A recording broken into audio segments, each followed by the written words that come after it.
다니엘서 1장 8절입니다.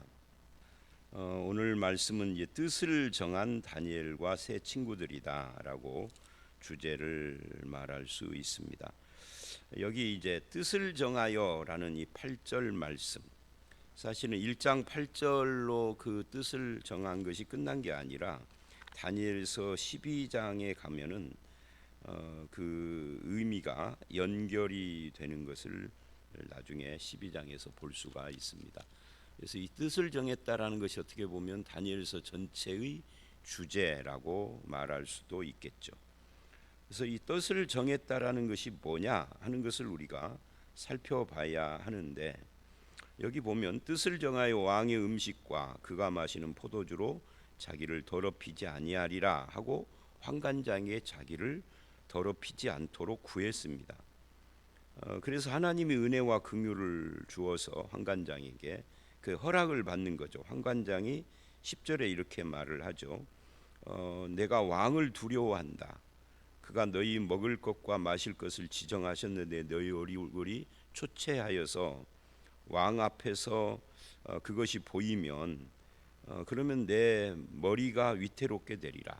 자기가 죽을 수도 있다는 거죠. 그러니까 굉장히 지금 무서운 상황인 거예요. 근데 이 두려운 상황에서 환관장이 허락을 해요. 그러니까 어떻게 보면 목숨을 내놓고 허락을 한 거니까 이게 하나님의 은혜가 아니고는 불가능한 거죠. 그래서 9절에 보면은 환관장에게 은혜와 긍휼을 얻게 하셨다 이렇게 표현을 하고, 그래서 이제 다니엘이 11절 12절에 말을 합니다. 이건 그러면 당신이 그렇게 위험하다면 열흘 동안 시험을 해서 채식을 먹게 하고 물을 먹고 채식을 먹게 해서, 그래서 비교해 보면 되지 않겠습니까? 다른 아이들과. 그래서 열흘 동안 시험을 했습니다. 열흘 후에 봤더니 얼굴이 더 아름답고 살이 더 윤택하고 왕의 음식 먹는 소년들보다 더 좋아 보인지라 이렇게. 그래서 이제 결론이 16절에 그 감독하는 자가 그들에게 지정된 음식과 마실 포도주를 제하고 채식을 주었다. 이제 여기까지가 첫 번째 이야기죠. 근데 여기서 이제 우리가 궁금한 것이 있어요. 여러 가지가 있죠. 이제 예를 들면 이런 거예요. 그 바벨론의 학문과 언어를 배우는 것, 어제 제가 잠깐 표현을 한 것처럼 그것과 왕이 주는 음식을 먹는 것과 어느 것이 더 신앙인에게 문제가 될까요? 얼핏 생각하기에는 바벨론의 학문과 언어를 배우고 왕궁에 거주하는 것이 음식 먹는 것보다 훨씬 더 신앙인을 유혹하는 것이고 또 그 어떻게 보면 세뇌시키는, 우리가 일본 사람들이 한국에 와서 그렇게 하려고 했다가 결국은 안 된 한글 없애기, 일본말 쓰기, 그거하고 비슷한 거잖아요. 그 일본말을 안 배워야 하는 거잖아요. 일본말을 배웠더니 일본 정신이 들어와서 우리나라가 최근 뭐 어떻게 보면은 90년대까지는 일본 정신이 지배를 한 것 같아요. 뭐 지금도 뭐 일본 말이 남아 있기는 하지만 일본 말도 굉장히 많고요. 90년대까지 보면 지금은 좀 많이 없어졌죠. 그래도 곳곳에 조금씩 있습니다. 근데 뭐 말도 그러지만 그 일본 정신, 일본 풍 이런 것들이 특히 제가 어렸을 때를 지금 생각해 보면은 교육도 일본 풍이고 그럴 수밖에 없죠. 우리나라가 세운 교육 제도가 없이 일본이 들어와서 세운 그 제도 위에 이제 해방만 맞았으니까 그랬던 것 같고, 뭐 군사 훈련이라든지 용어라든지 모든 것이 일본 풍이었던 거죠. 그러니까 이 언어 배우는 것이 훨씬 더 심각한 거예요. 특히 신자에게는 바벨론의 언어를 배우고 바벨론의 학문을 배우는 것이 훨씬 문제가 심각한 거죠. 저들의 정신을 개조하는 거니까. 근데 그거는 받아들였어요. 바벨론 다니엘과 세 친구가. 근데 음식을 거부했어요. 아니 음식이 무슨 죄냐고요. 그냥 음식은 음식이고 먹는 것뿐인데 왜 그랬을까? 이게 첫 번째 의문이고, 또 하나는 환관장에게 그 왕의 음식을 먹음으로써 8절 자기를 더럽히지 않도록 구했다. 이게 참 그냥 얼핏 지나가면은 그렇게 그 별 뜻 없이 지나갈 수 있지만, 이게 황관장의 입장이나, 황관장은 황제를 대표하니까 황제의 입장에서 보면 이 표현이 되게 기분 나쁜 거잖아요. 그러면은 황제가 내린 음식은 나를 더럽히는 거야. 나를 더럽히는 음식이다 그러잖아요. 도대체 이 더럽힌다는 게 또 뭘까? 이게 이제 우리가 이 본문에서 해결해야 할 문제들이다라고 할 수가 있습니다. 왕이 주는 음식이 더럽히는 것이다라고 하는 것부터 생각을 해보면, 그러면 이 다니엘과 세 친구는 채식주의자였을까? 이 성경만 가지고는 채식주의자냐 아니냐 하는 것을 말하기가 좀 어려워요. 또 채식주의자라고 해서 왕이 주는 고기나 이런 포도주나 이런 것이 나를 더럽히는 거다, 그게 더러운 음식이다, 그렇게 말하는 것도 좀 표현에 문제가 있는 거죠. 그러면 이게 뭐냐는 거죠. 이 뜻을 세웠다, 뜻을 정했다라는 것이 뭐냐? 이 제3의 길, 왕의 주는 음식을 안 먹고 채식만 먹고, 그러면 채식은 왕이 주는 거 아닐까요? 이것도 의문이에요. 채식도 왕이 주는 거예요. 어차피 왕궁에서 먹는 거니까. 근데 그건 괜찮고, 그래서 이 제3의 길, 이 신약적인 표현으로 쓴다면 성도다움이 뭐냐? 이 본문의 표현으로 한다면 자기를 더럽히지 않는 삶이 뭐냐 하는 거예요. 세상을 거부하는 것이냐? 많은 성도들이 세상을 거부하는 것이 성도다운 길이다, 이렇게 생각하는 경향이 굉장히 많습니다. 그래서 예수 잘 믿는 사람들이 세상을 적대시하거나 거부하거나 그런 경우들이 굉장히 많아요.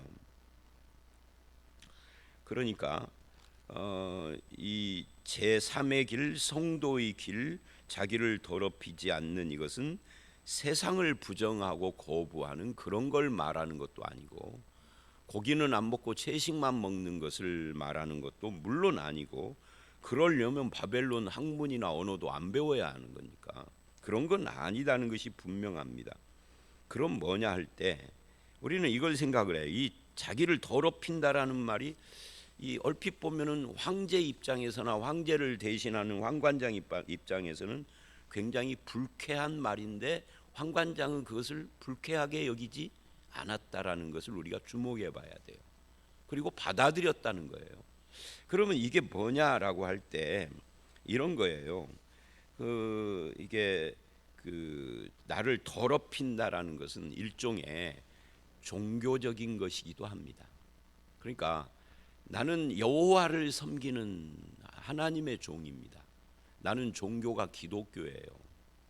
그런데 내가 생각하기에는 절간에서 절밥 먹는 건 좀 내 신앙에 안 맞습니다. 그러니 절간에 함께 가서 구경하는 것까지는 좋은데, 물도 좀 산에 올라가다 목마르니까 물도 먹겠습니다. 근데 절밥 먹으라고 강요는 마십시오. 내가 싸온 김밥이 있으니까 김밥 먹으랍니다.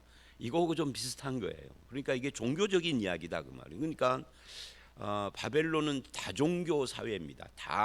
다문화 사회고, 이스라엘처럼 유일신 이런 것이 없습니다. 수많은 종교와 신들이 있고, 어차피 제국이기 때문에 수많은 나라를 정복했는데 그 수많은 조그마한 나라들이 다 자기 신들을 가지고 있어.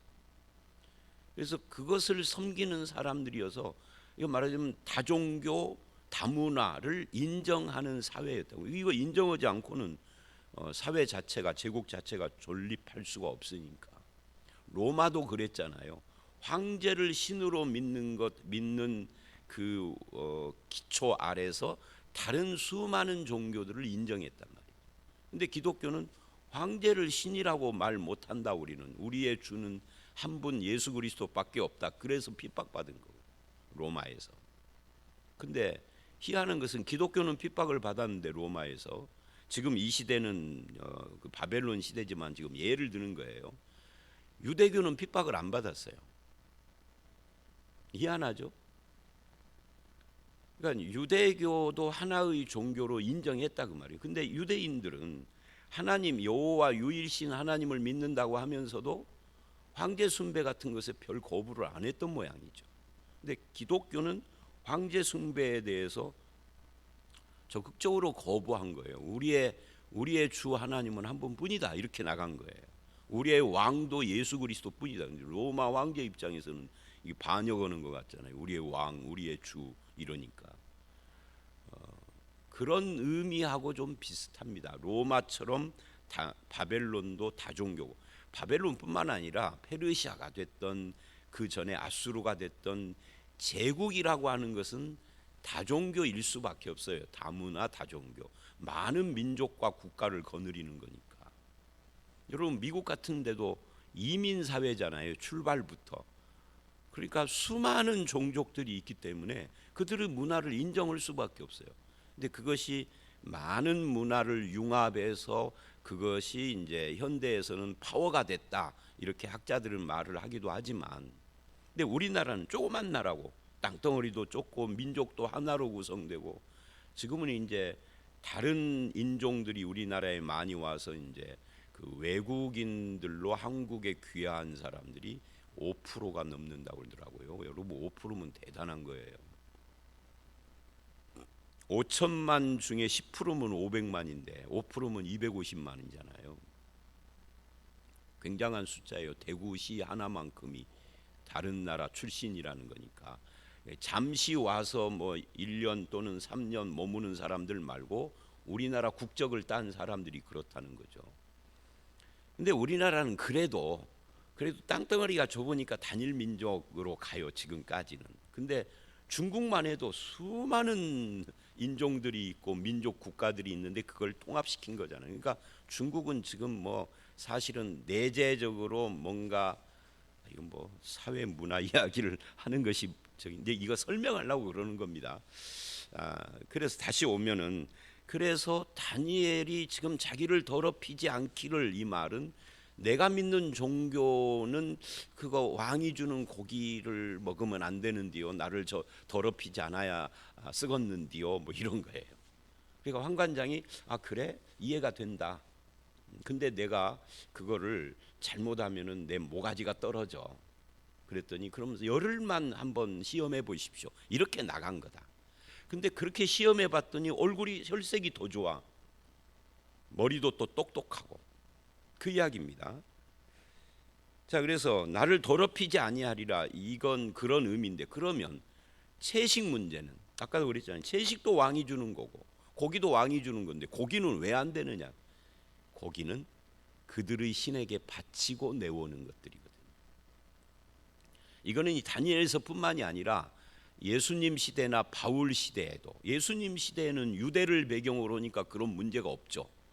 그러나 바울은 유대를 배경으로 하지 않고 터키라든지 이방 민족 그리스나 터키 이쪽으로 왔다 갔다 하면서 복음을 전했기 때문에 그들은 전부 다 모든 고기를 다 남김없이 다 신에게 바친 뒤에 도사를 했단 말이죠. 우리로 말하면 고사 지내고 잡았다 그런 이야기죠. 그래서 그 문제가 불거진 거예요. 우상에게 바친 것을 먹을 수 있느냐 없느냐. 근데 바울은 이렇게 말을 하죠. 세상에 우상이란 건 없다.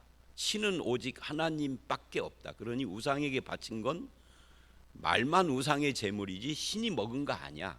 그러니까 먹을 수 있어. 문제는 먹을 수 있는데 그런데 나는 안 먹겠어. 왜냐하면 먹을 수 있지만 내가 먹는 거 보고 이런 개념이 안 잡힌 사람들이 상처받고 신앙이 흔들릴까 봐 나는 영원히 안 먹는 거야. 이거하고 똑같아요. 그러니까 이거는 우리들에게 있어 술, 담배하고도 비슷합니다. 여러분 술, 담배 먹고 피우는 건 죄인가요? 아닌가요? 글쎄요. 성경에는 술 먹지 말아라, 쳐다보지도 말아라라는 구절이 잠언서에 여러 구절이 나옵니다. 근데 또 잠언서가 아닌 또 다른 구절에는 예수님이 포도주도 만드셨어. 담배는 성경 기록하던 시대의 세상의 존재 자체를 안 했어요. 그러니까 담배에 대한 언급은 없어요. 그러니까 술이나 담배 자체가 죄가 되는 건 아니에요. 다만 그것이 건강에 아주 나쁠 뿐만 아니라 한국에서는 술, 담배를 먹는 것이 기독교인은 안 먹는 걸로 그렇게 되어 있는데, 그거 뭐 먹으면 어때? 나 예수 잘 믿어 라고 하지만 다른 사람들이 보면은 그것 때문에 문제를 일으켜요. 그러면 안 먹는 것이, 영원히 안 먹는 것이 맞는 거죠. 그리고 안 먹고 몇십 년 살아보니까 안 먹은 것이 좋아. 안 먹기를 잘한 거죠. 저도 10대 때는 그냥 못 모르고 못 낸다고 뭐 친구 따라서 먹어보고 피워보고 했지만 참 그 길로 안 간 것이 참 다행이다는 생각은 하죠. 자, 다시 돌아와서, 그러니까 우상에게 바쳤던 것이니까 이거를 먹고 내 얼굴이 좋아지고 몸이 튼튼해지고 공부를 잘하면 결국은 누구 덕분인 거예요? 우상 덕분이 돼버리는 거예요. 왕을 통해서 그 바벨론의 우상이 나를 키웠다가 돼버리는 거죠. 그래서 다니엘의 입장에서는 내가 앞으로 공부 열심히 할 건데, 바벨론의 공부를 언어도 열심히 배우고 할 건데, 이것이 모두 다 우상의 공으로 돌아가고 황제의 공으로 돌아가는 거, 이거 원치 않는 거죠. 그래서 뜻을 정한 거예요. 내가 공부를 앞으로 잘하게 되면은, 잘할지 안 할지 모르지만 하여튼 열심히 할 거니까, 그리고 몸도 튼튼해지고 똑똑해지면은 이건 모두 다 하나님이 주신 축복이고 은혜인데, 이거를 내가 말로만 할 것이 아니라 실제적으로 보여야 하는데, 그건 뭐예요? 왕이 주는 고기, 우상에게 바친 거, 고기와 포도주 안 먹는 거죠. 그잖아요. 그게 우리들도 똑같다 그 말이에요.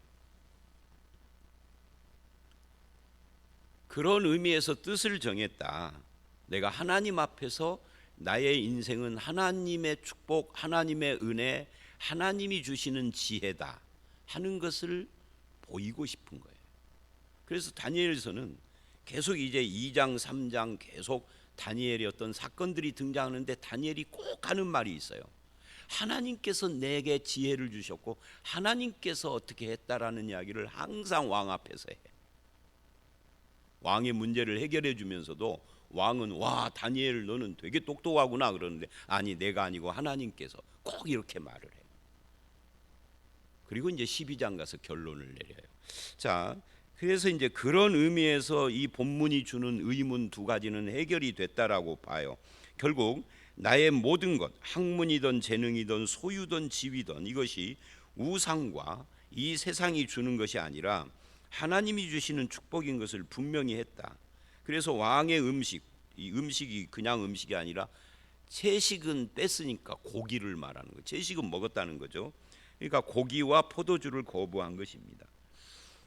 여러분, 우리가 크리스천이면서도 대권에 출마하거나 국회의원 같은 것에 출마하는 꼭 조상묘에 가서 그 조상묘를 이장하거나 선산을 꾸미거나 하는 자들을 그동안에 많이 봐왔잖아요. 크리스찬이 아닌 사람들은 빼고, 그들은 그게 당연한 거니까. 이명박, 김영삼 뭐 하는 사람들, 또는 천주교라고 하는 김대중 무슨 노무현 하는 사람들 보면 다 그랬단 말이죠. 저들은 다니엘과는 반대길을 걸은 사람들이에요. 그죠? 그래서 그들이 대통령이 되면 언론에서 막 대서특필을 했죠. 이번에 윤석열 씨 대통령이 되고는 그런 것이 안 보이기는 하더라고요. 그런데 무슨 대서특필을 했느냐면 그 대통령의 묘자리가 얼마나 좋은지 뭐 이런 것들. 근데 그렇게 보면 국민들이 그 참 묘를 모악산 밑에다 써놔서 그렇게 잘 됐나. 그래서 한때 우리나라에서 유행했던 것이 있죠. 모악산에다가 묘를 쓴 김일성인의 가문은 그래서 북한에서 저렇게 3대나 해먹는다라고. 아니 여러분, 북한에서 3대나 해먹으면서 수백만을 굶어 죽이고 학살해 죽인, 그게 좋은 거예요? 그것을 뭐 잘 써서 그랬다고 그러면 그거 그런 글 쓴 손을 그냥 자르든지 그런 말하는 입을 꼬매든지 해야지. 그게 미신이요. 미신은 선악을 따지지 않아요. 그냥 잘된 것만 하는 겁니다. 근데 다니엘은 그럴까봐, 내가 잘되면 잘된 것이 자기들 우상이 주는 축복이라고 할까봐 안 먹겠다 그런 거죠. 이게 뜻을 정한 거예요. 오늘 저와 여러분도 크리스찬이라면 적어도 나의 모든 것은 하나님의 축복임을 드러내는 길을 걸어가고 말도 그러고 행실도 그래야 하는 거죠. 언제까지 뜻을 정해서 그 삶을 살았느냐면 1장 21절 고레스 원년이에요. 그 고레스 원년이 언제죠? 페르시아가 바벨론을 무너뜨리고 이스라엘을 포로에서 해방시키는 그때까지 다니엘은 살았다는 거죠. 그렇게 뜻을 정하여 하나님 앞에서. 그리고 12장을 가면은 결론이 이렇게 나와요. Go your way. 제가 다니엘 설교 오래전에 했었는데 이야기를 했었죠. 85세가 넘었어요 그때가. 근데 하나님께서 다니엘에게 Go your way라고 그래요. 이 무슨 말이에요? 너의 길을 가라잖아요. 14살 15살 때 뜻을 정한 그 길을 네가 85세인데 앞으로 죽을 때까지도 그 길을 계속 가라. 네가 옳았다라고 하는 거예요. 너의 길을 가라. 세상이 변해도 흔들리지 말고, 권력을 따라서 흔들리지 말고, 시대 시조를 따라서 변신하지 말고. 그 결과 9절 하나님이 은혜와 긍휼을 주시고 10절로 16절처럼 그 얼굴과 지혜가 명철하고, 그리고 이제 17절 하나님이 이제 17절로 21절은 그거예요. 하나님이 학문을 주시고 이 네 소년에게 모든 서적을 깨닫게 하시고 지혜를 주셨으며 다니엘은 거기에다가 플러스 환상과 꿈을 깨달아 아는 재주까지 하나님이 주셨다. 하나님이 쓰셨다 그 말이죠. 이게 다니엘서 1장의 초점입니다. 20절 10배나 다른 소년들보다 10배나 지혜와 총명이 나은 줄을 왕이 알아봤다. 그래서 이들은 이 훈련 기간이 끝나자마자 등용됐죠. 높은 자리에. 다른 소년들도 다 유대인 출신들이겠지만 그러나 이렇게 뜻을 정하지 않고 그냥 바벨론 왕이 주는 우상의 고기와 음식으로 먹고 공부를 했지만 그걸 거부한 다니엘과 세 친구보다 못했던 거죠. 그래서 이제 오늘 이 말씀은 하나님을 높이고 드러내느냐 아니냐 하는 싸움을 싸웠다는 거고, 21절에서 말하는 것처럼 고레스 원년까지 있었다는 것은 역사의 중심에 다니엘이 서 있었고 그 배후에는 하나님이 계셨다 하는 것을 이야기하고 있는 겁니다. 하나님을 신뢰하지 않고는 다니엘이 이제 황관장이 그러면 열흘을 시험해 보십시오 그러잖아요. 하나님을 신뢰하지 않고는 이런 제안을 못 합니다. 그런데 다니엘은 열 몇 살짜리였지만 하나님을 확고하게 신뢰해서 열흘을 시험해 봐라 라고 제안을 했던 거죠. 믿음이에요. 이런 하나님에게 14절로 16절 하나님은 응답하셨다 하는 겁니다. 우리가 하나님께서 응답을 안 하십니다 뭐 이렇게 말하기 이전에 우리도 다니엘처럼 뜻을 정하고 하나님의 뜻과 영광을 드러내는 일에 헌신되어야 합니다.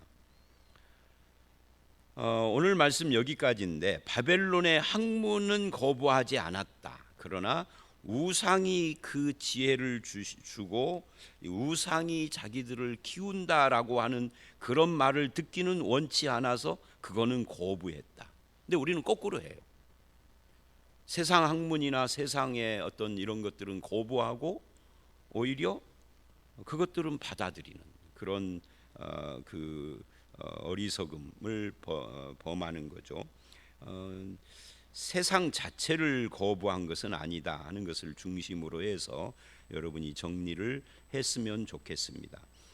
이름은 바뀌었어도 그들의 정체성까지는 바뀌지 않았다. 기독교는 학문이나 지식이나 세상을 경시하는 존재가 아니라 하는 그 종교가 아니라 하나님께서 이 모든 것을 우리에게 주셨다라는 고백을 하는 종교다, 신앙이다 하는 것을 이 본문을 통해서 알고 우리도 그 길을 걸어갔으면 좋겠고요. 한 가지 첨가를 하면 20절에 박수와 술객보다 그 지혜와 총명이 10배나 나온 줄 왕이 알았다 할 때 이 박수, 술객, 이게 마고이 또는 마고이와 마기 그러는데, 이들은 이제 왕을 보자 하는 일종의 무당 점쟁이 뭐 그런 것들이에요. 왜냐하면 요즘이야 무당 점쟁이들이 다 직업이 돼서 그렇게 하지만, 고대 세계에는 종교가 정치를 지배하고 있었어요. 뭐 우리나라도 그랬고요. 그래서 그 고위 관료 관직들 중에 이런 박수 술객 무당 점쟁이들이 들어가 있었던 거죠. 왕을 코치하는 거죠. 왕이 어려운 일을 결정할 때 자기들의 신에게 묻고 이렇게 하시오 저렇게 하시오. 앞으로 이제 이 다니엘서에서 이 사람들이 몇 번 더 등장을 합니다. 자, 오늘 말씀 결국은 하나님께서 나를 기르십니다. 하나님께서 나와 함께 해주셨습니다. 하나님이 먹이시고 지혜를 주셨습니다. 이 고백을 다니엘이 하고 싶었던 것이다. 그게 하나 뜻을 정한 것이다. 저와 여러분도 뜻을 정하여 12장에서 고유오 웨이한 것처럼 너의 길, 하나님이 주신 나의 믿음의 길을 흔들리지 않고 걸어가는 저와 여러분들이 다 되시기를 주의 이름으로 축원합니다. 함께 기도하겠습니다. 뜻을 정한 다니엘이 이때가 10대 중반이었었는데, 아버지 하나님, 우리도 지금까지의 삶을 돌아보면 내 마음대로 세상 따라 살아온 것이 아니라 하나님께서 주신 지혜와 하나님께서 주시는 힘과 능력과 은혜로 살아왔음을 믿습니다. 내 생명도 주님의 것이고 내가 가지고 있는 직업이나 지위나 또는 가족이나 내가 가지고 있는 모든 것이 주님이 주시는 축복인데, 이것을 부정하거나 드러내지 못하고 그저 세상 따라 흘러가는 저희들이었음을 고백합니다. 주님 용서하시고 이제는 다니엘처럼 이 모든 것이 하나님의 은혜요 뜻이요 축복임을 적극적으로 드러내며 고백하고 말하고 행동으로도 실천하는 저희들이 되게 해 주시옵소서. 우리가 세상으로부터 받는 것이 아니라 하나님으로부터 받는 것임을 명확하게 하는 신자로 살아가기를 원하옵고 예수님 이름으로 기도드려 싸움나이다. 아멘.